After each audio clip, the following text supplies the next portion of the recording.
রাসূলুল্লাহ সাল্লাল্লাহু আলাইহি ওয়াসাল্লাম এই আমলটি সর্বদাই করতেন।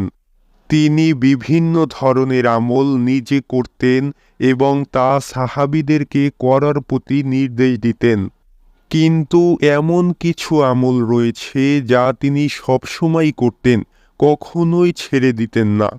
তাই আজকের ভিডিওতে আলোচনা করব এমন একটি আমল যা রাসূলুল্লাহ সাল্লাল্লাহু আলাইহি ওয়াসাল্লাম সবসময় করতেন এবং এই আমলটির মাধ্যমে তিনি আল্লাহ তাআলার কাছে বিভিন্ন ধরনের বিপদ থেকে পানাহ চাইতেন। আলহামদুলিল্লাহ, রাসূলুল্লাহ সাল্লাল্লাহু আলাইহি ওয়াসাল্লাম সর্বদাই করতেন এই আমলটি। আল্লাহুম্মা ইন্নী আউযু বিকা মিন জাহদিল বালাই ওয়া দারকিশ শাকাই ওয়া সুইল কদাই ওয়া শামাতাতিল আদাই।